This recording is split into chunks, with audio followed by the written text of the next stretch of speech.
my last video, I discussed putting in systems in my dry cabin to help me as I live my life here. So again, with it being a dry cabin, that means there's no plumbing in here whatsoever. But behind me, you can see this clawfoot tub, and you're probably wondering, if there's no plumbing, how are you ever going to get water to it?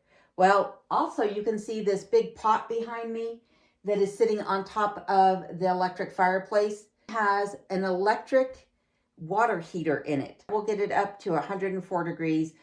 There's also a thermostat on the outside of the pot that'll allow me to see what temperature it is, which will allow me to take a comfortable bath. It also holds 10 gallons of water. Now, it's not completely full right now because I did just use some of that water. However, it has to be full, or at least to the top of the heating tube, in order for the heating tube to work, and it just gets plugged into the wall and then it has an on and off switch. Now, I know water and electricity generally do not mix. However, this heating tube is meant for water. It's safe to use in a plastic bin, so I could even heat the water directly in my tub if I really wanted to. However, I don't quite trust that it wouldn't damage the tub, so that's why I'm using the big pot on top of the electric fireplace. Now, the top of the electric fireplace never actually gets warm enough to heat that water up. That pot will never sit on top of the wood stove, though, while I'm not in this room, just for the potential of it, should it ever develop a leak. I don't want it leaking down into the wood stove. The valves all sit forward of the face of the stove, so I'm not too worried about it, but better safe than sorry. Now, you're probably thinking, okay, so you've got hot water to it. How do you get it from the pot to the actual tub? Well, let me show you that, and then I'll show you how I'm going to be draining the tub and what my future plans are to make that even easier on myself. Plus, I'm going to be talking about some other upgrades for the water here in the cabin that are taking place right now. This pot actually has this ball valve on it, and all I have to do is hold up the pot here, lift this little catch here. This prevents it from being opened accidentally.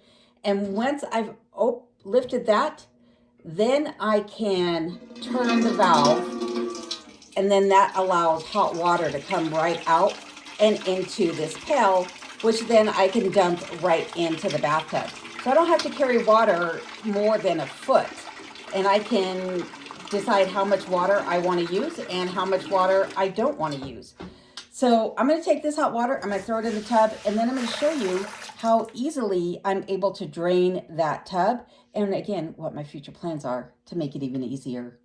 With the old setup that I used to have in the cabin before I built this bathroom, I used to have to actually scoop the water out into a large pail like this, scoop by scoop until, and I used a pitcher to do it, so it wasn't like a little cup or anything, but I used to do it pitcher by pitcher until my 5-gallon pail that I was using was full, and then I'd go dump it and then tip up the tub and drain off any excess that was still in there, because I just used a stock tank prior to making this.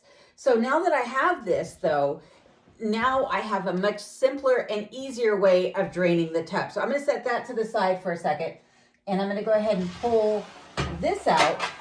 And this is just a roaster. That's all this is. This, again, is just a temporary solution, same as those yellow curtains that nobody seems to like. Those yellow curtains were something I had on hand, and I didn't have a piece of insulation for this window. So those were just to add some extra insulation until I can change out the curtains here. So for those of you who have commented on it, some things are temporary, and again, just using what I have on hand. So back to the water situation though.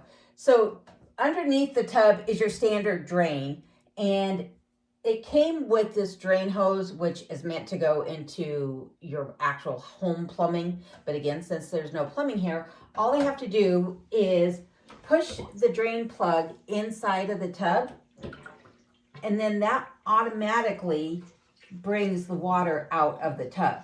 Now, the reason I'm using the roaster and not going directly into this pail is because, again, I generally only use about 5 gallons of water when I'm bathing, and it's not enough pressure in there to allow it to go uphill and into the pail.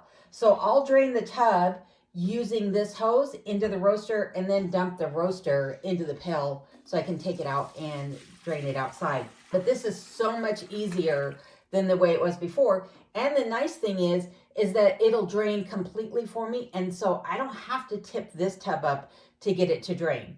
It's way simpler than it was. However, in the future, there will actually be a hole through the wall underneath this window. And then there'll be a French drain that is going to run out down away from the cabin where all the water can drain out that direction. So I won't have to bucket the water out of here going forward. That'll be the only plumbing in the cabin. So now that I've talked about how I get water into the tub, heat the water, and drain the water, let me show you what else I have going on, because I'm doing some other upgrades.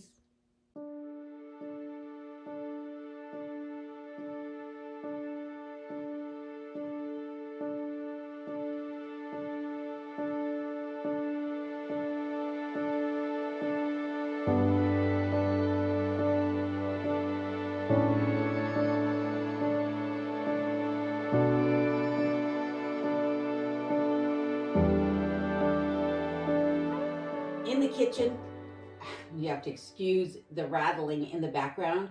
One of the fans on top of the wood stove is making noise because this wood stove is cooling down.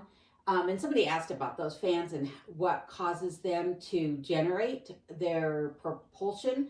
It's actually just the heat off of the wood stove actually does it. There's no motor or, well, there is some type of a solenoid on the back of it, but it's just the heat. The heat causes the hot air to rise, which pushes the fan blades and keeps them spinning, and then pushes that hot air away from the wood stove.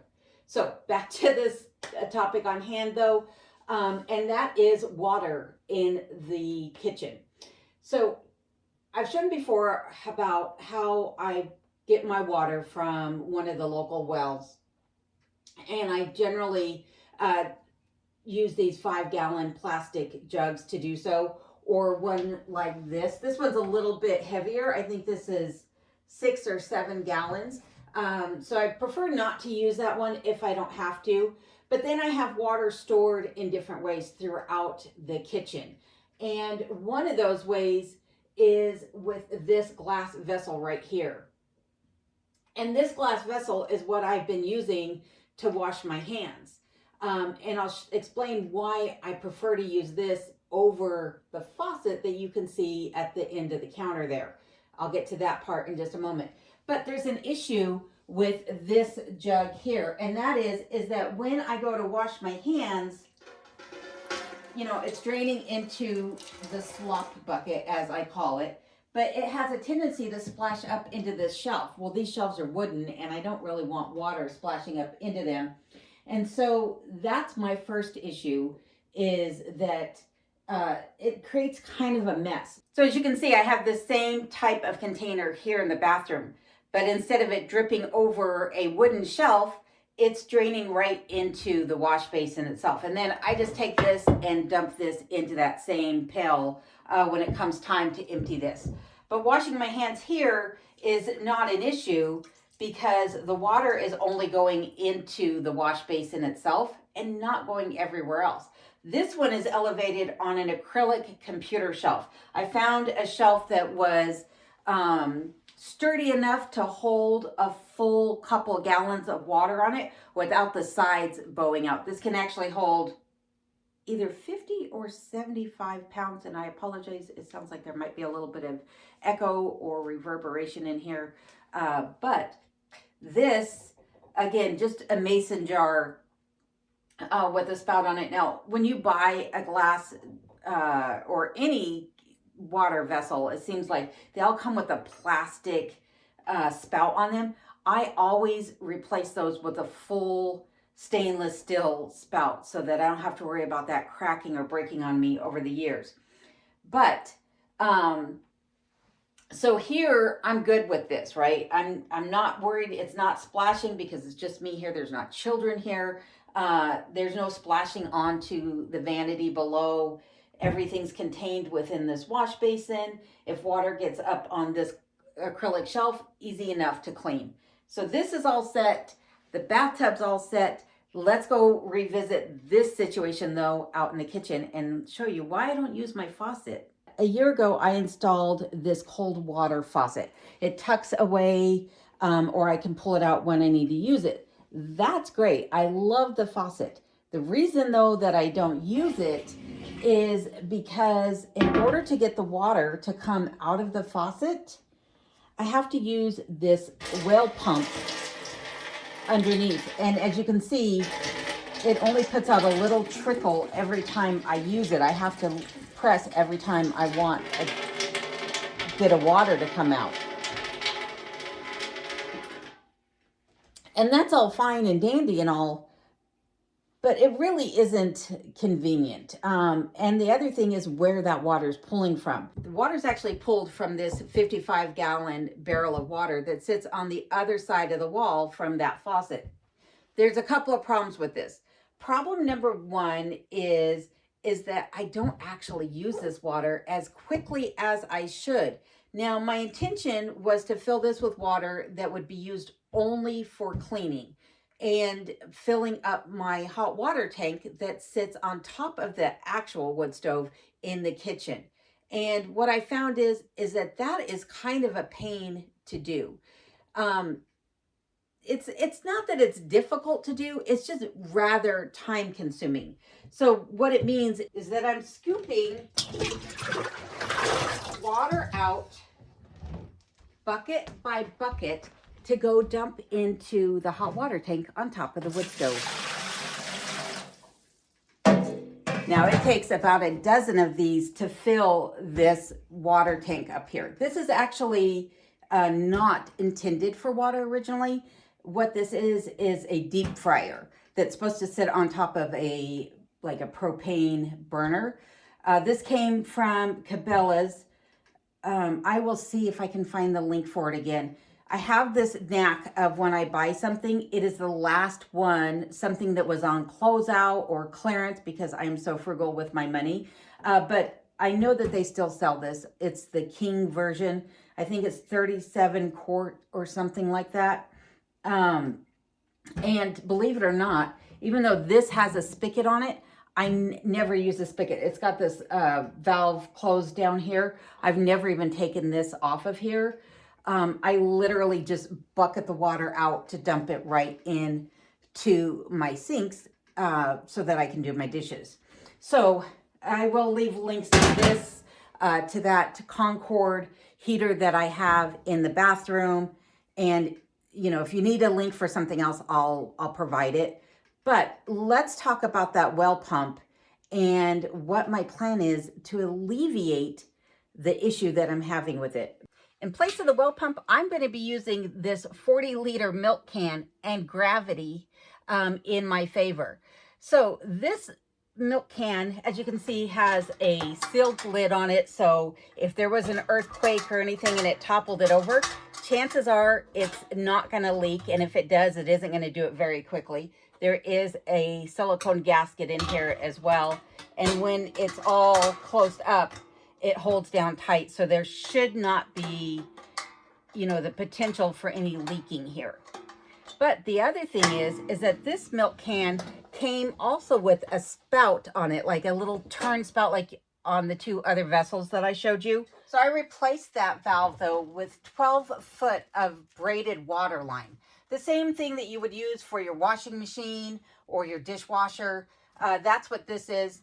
And I'm now sitting in the doorway leading into my bedroom, right at the top of the stairs. And where this beam is behind me, which you can barely see, but this beam right here, there's an opening in the floor that I'm just going to feed this through there and back down to where the current 55-gallon jug is. Now that I've disconnected the hosing from the faucet, and I also disconnected the well pump, though I didn't film it, I just need to pull that tubing back through so that I can feed, let's see here.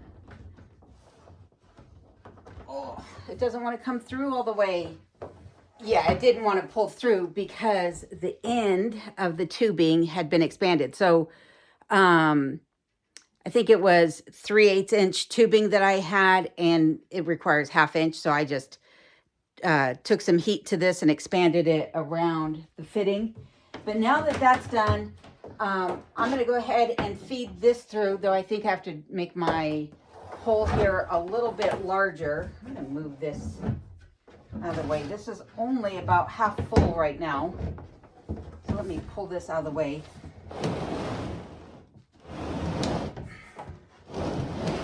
And this is not going away. This 55-gallon drum is actually going to be moved into the pantry / laundry room. The reason these curtains are up behind me and in the kitchen is because that room is under construction as well. So that'll be coming up in a future video here in the next couple of weeks. And the stairs are going to be getting done here this winter also. But in the meantime, let me expand the opening right here so that I can feed the braided line through and see if my gravity fed solution actually is a solution. Over the course of the last year, I forgot how this was actually attached to the countertop. So just this threaded part right here was placed in this opening here. And then I had a little brass plate on the bottom that was holding it in place. And then the nut of the braided line that was on there previously was creating the tension.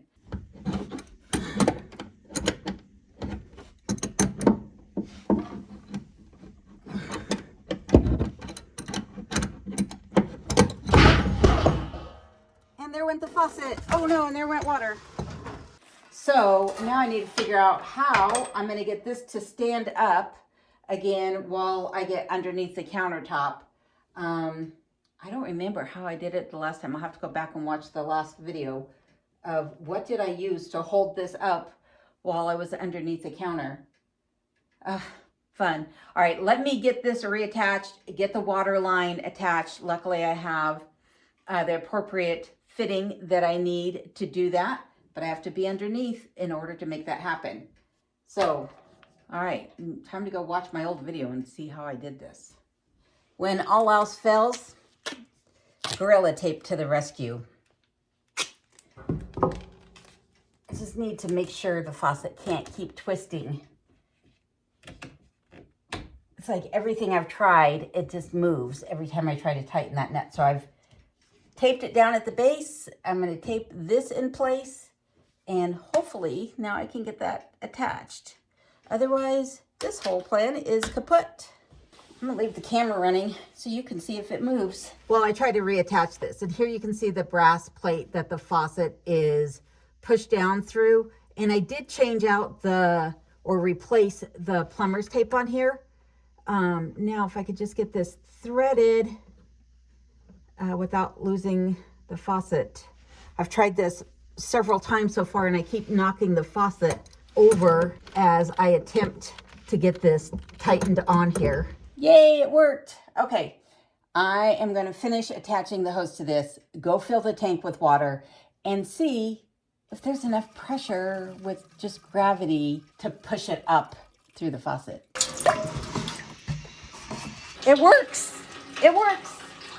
I got water coming from the faucet. So while the water is not coming out with, a whole lot more than it was with the well pump, it's without any effort. All I have to do is turn the valve and the water comes out the spout. So I'm very happy with that. Now, couple of things. I did not fill that tank up all the way. So maybe if I fill it up with the full 40 liters, which I believe is like 10 gallons, then maybe I'll have greater pressure. But nonetheless, this is effortless. However, I will only be using this water, as I mentioned, for adding cold water to dishwater if I need to, or washing hands or washing off fruits and vegetables. I would not drink this water, and that's because it's not filtered. For that, I have a Berkey. As I mentioned, all of my drinking water gets filtered in the Berkey. I believe this is either a 2.5 or a 3 gallon model. And they really recommend that you don't go this big if you're not drinking that much water. But I have never had an issue with it, even when it's just me drinking water from this. When I was at my house back in Colorado, the kids also drank from here. Kenai's water comes from here. But I don't go through it daily. Like, I don't empty this thing out once a day. It's probably once a week that I drink all of this water.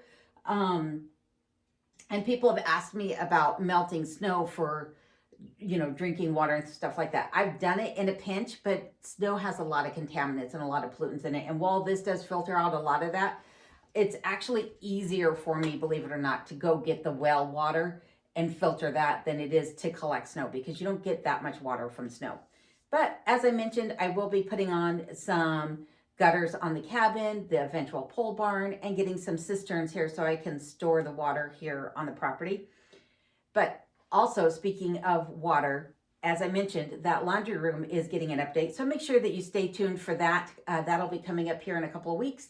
And the stairs will be taking place this winter as well, along with lots more. Oh, and I wanted to remind everybody about the live stream on Christmas Eve. Hopefully you'll join me, Curmudgeon, and Alaska Cut the Cord there.